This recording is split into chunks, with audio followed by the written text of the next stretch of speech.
बिस्मिल्लाहिर्रहमानिर्रहीम। Dear students, today we will study the wave equation. जैसे कि आपको पता है, इससे पहले हम वेव स्पीड कैलकुलेट कर रहे थे using mechanical and dimensional analysis, और आज हम वेव इक्वेशन ड्राइव करेंगे यूजिंग मैकेनिकल एनालिसिस। इसके लिए लेट्स सपोज कि एक स्ट्रिंग में वेव आपने पैदा की, जस्ट लाइक ये एक हमारे पास स्ट्रिंग थी, इसके ऊपर हम वेव पैदा कर रहे हैं, वेव जनरेट कर रहे हैं। हम इस स्ट्रिंग का एक पोर्शन काट लेते हैं, जैसा कि यहाँ पे दिखाया गया है। तो ये एक पोर्शन है इस स्ट्रिंग का, जिसे हमने यहाँ पे काटा, और ये जो पोर्शन की लेंथ है डेट इज डेल्टा एक्स, यहाँ पे गिवन है डेल्टा एक्स। और इस पोर्शन के दोनों साइडों पे, यानी ये हमने पोर्शन काटा ना यहाँ पे, इसके दोनों साइडों पे वेव के बाकी पोर्शंस मौजूद हैं। ये वाला पोर्शन भी है, ये वाला पोर्शन भी है। ये जो रिमेनिंग पोर्शन है on either side of this segment, तो ये दोनों साइड्स के जो पोर्शन है इस सेगमेंट के ऊपर फोर्स एक्सर्ट करेंगे, जिसे हम फोर्स ऑफ टेंशन कहते हैं। इस साइड को फोर्स ऑफ टेंशन ऐसे लग रही है, उतनी ही फोर्स ऑफ टेंशन इस साइड को, यानी ये वाला एलिमेंट आपने काटा, ये बाकी एलिमेंट था वेव का। अगर हम इसे गौर से देखें, ये वाला एलिमेंट इधर को फोर्स एक्सर्ट करेगा, ये वाला एलिमेंट इधर को फोर्स एक्सर्ट करेगा, और दोनों साइडों पे फोर्स की मैग्नीट्यूड सेम होगी, क्योंकि टेंशन जो है that is evenly distributed inside the string. तो वो दोनों साइडों पे फोर्स की जो मैग्नीट्यूड है वो सेम होगी, बट डायरेक्शन मुख्तलिफ होगी। लेट्स सपोज इस साइड पे फोर्स एंगल बना रही है विद हॉरिजॉन्टल थीटा 2, और इस साइड पे फोर्स जो हॉरिजॉन्टल के साथ एंगल बना रही है वो थीटा 1 है। ये वाली इक्वेशन आपने जो फिगर है ये आपने ड्रॉ करनी है। अब अगर मैं नेट फोर्स देखूं, अब देखें ये वाला जो हमारे पास पार्टिकल था जो यहाँ पे था, इसने अब नीचे आना है। नीचे आने के लिए कोई ना कोई फोर्स तो इसे नीचे लेके आएगी। वो फोर्स कौन सी होगी? अगर मैं यहाँ पे देखूँ तो इस फोर्स को मैं दो रेक्टेंगुलर कंपोनेंट्स में रिजॉल्व कर सकता हूँ। एक कंपोनेंट इसका ये वाला है, और दूसरा कंपोनेंट इसका ये वाला है। ये वाला कंपोनेंट हॉरिजॉन्टल कंपोनेंट होगा एफ कॉस थीटा 1, और ये वाला component F sine theta 1। Similarly इसके भी दो हॉरिजॉन्टल कंपोनेंट्स होंगे, एक ये और एक ये वाला जो पोर्शन है ये क्या होगा? f cos theta 2, and this one will be f sin theta 2। अब अगर मैं नेट फोर्स देखना चाहूँ कि नेट फोर्स क्या है y डायरेक्शन में, क्योंकि y इसमें ऊपर से नीचे आना है, तो I am only discussing the force which is being exerted in y direction, not in x direction. तो ये ऊपर को फोर्स लग रही है f sin theta 2, और ये डाउनवर्ड फोर्स लग रही है f sin theta 1। f sin theta 2 में से f sin थीटा 1 निकाल दूं तो नेट फोर्स जो लग रही होगी वो हमारे पास आएगी, और नेट एफ वाई की वैल्यू मेरे पास आ जाएगी f sin theta 2 minus f sin theta 1। और f तो क्योंकि इसकी मैग्नीट्यूड सेम है, यहाँ पे कॉमन ले लूँ तो क्या आ जाएगा? sin theta 2 minus sin theta 1। If this displacement is not too large, small displacement हो, for small values of theta 1 and theta 2, sin theta 1 will nearly be equal to tan theta 1।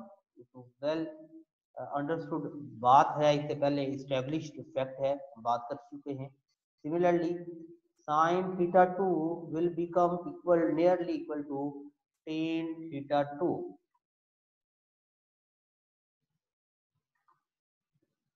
that will be equal to tan theta 2। अगर ये दोनों values हम यहाँ पे put करते हैं तो एफ वाई की वैल्यू बेटा आएगी F tan theta 2 minus sine theta 2 की जगह पे क्या लिख दिया? tan theta 2। और साइन थीटा 1 की जगह पे क्या लिख दिया? tan theta 1। तो हमारे पास एफ वाई की वैल्यू आ जाएगी F into tan theta 2 minus tan theta 1। ये वाली इक्वेशन होगी हमारी। हमारे पास बन गई। तो बेटा इसे मैं लिख सकता हूँ एफ वाई इक्वल्स है एफ वाई इक्वल है F into delta ten theta, theta two minus theta one को डेल्टा टेन, जैसे X two minus X one को डेल्टा एक्स लिख सकता हूँ ना, इस तरह theta two minus theta one को क्या लिखा, डेल्टा टेन थीटा। तो हमारे पास बेटा एफ वाई की वैल्यू बनी, हमारे पास जो एफ वाई आया वो आया F into delta ten theta, हमारे पास वैल्यू। अब न्यूटन सेकंड लॉ अगर हम लोग एग्जर्ट करें, एक इक्वेशन तो हमारे पास ये आ गई। According to Newton second law force is given by M A, और जब मैं एफ वाई की बात करूंगा बेटा तो एम, वो जो लेंथ कंपोनेंट था जिसकी लेंथ डेल्टा एक्स थी बेटा, इस कंपोनेंट का जो मैस होगा वो डेल्टा एम होगा। पूरा मैस ऑफ स्ट्रिंग तो नहीं ले सकते ना, सिर्फ उतना मैस लेना है जितना हमने कंपोनेंट लिया था, स्ट्रिंग की जितना एलिमेंट हमने काटा था। तो स्ट्रिंग उस एलिमेंट की लेंथ थी delta x, delta x length का मैस कितना है डेल्टा एम। अब अगर बेटा एफ वाई लूँ तो एम की जगह क्या आएगा डेल्टा एम, और ये क्योंकि ट्रांसवर्स एक्सलेरेशन है, पार्टिकल्स ऊपर से नीचे आ रहे हैं, तो एक जगह क्या आ जाएगा ए वाई। तो बेटा हमें पता है linear mass density is given bye, तो पहले भी मैं इसे डिफाइन कर चुका हूँ, लीनियर मास डेंसिटी जिसे हम म्यू कहते हैं, that is given by mass per unit length delta M over delta X. और अगर यहाँ से मैं डेल्टा एम की वैल्यू निकालूँ तो क्या आएगा म्यू डेल्टा एक्स, और ये वैल्यू अगर यहाँ पे पुट करूँ तो एफ वाई मेरे पास क्या आ जाएगा म्यू डेल्टा एक्स इंटू ए वाई क्या है एक्सलेरेशन। तो एक्सलेरेशन की वैल्यू हम लिख सकते हैं जस्ट लाइक वेलोसिटी क्या होता है partial Y over partial T, और जो एक्सलेरेशन होता है ये partial v over partial t होता है, यानी derivative of velocity with respect to time. तो इसी को हम लिख सकते हैं partial v over partial t। अब अगर हम वेलोसिटी की बात करें तो वेलोसिटी क्या होता है derivative of displacement with respect to time. तो इसी को फिर मैं लिख सकता हूँ v को partial y over partial t। In nutshell, I can write fy as mu delta x partial 2y over partial t square। ये मेरे पास fy की एक और वैल्यू आ गई। अब मेरे पास fy की दो वैल्यूज हैं, इन दोनों को मैं कंपेयर कर सकता हूँ, एक मेरे पास इक्वेशन नंबर 1 में है और एक इक्वेशन नंबर 2 में है। I can write these by comparing these two values, I can write f delta tan theta is equal to mu delta x partial 2y over partial t square। अब tan theta क्या होता है y over x, तो इसे मैं लिख सकता हूँ f delta partial y over partial x।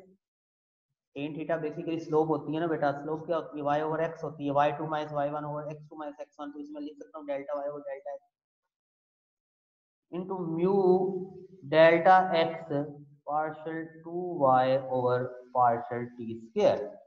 अब बेटा ये डेल्टा x अगर मैं इस साइड पे ले जाऊं तो मेरे पास वैल्यू आएगी, और f को इधर ले आऊं delta over delta x partial y over partial x that is equal to mu over f partial 2y over partial t square।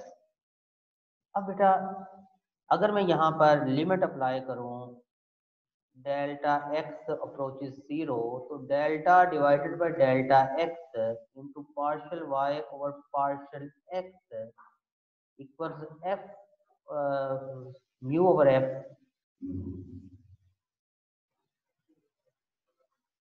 Mu over F partial 2y over partial t square.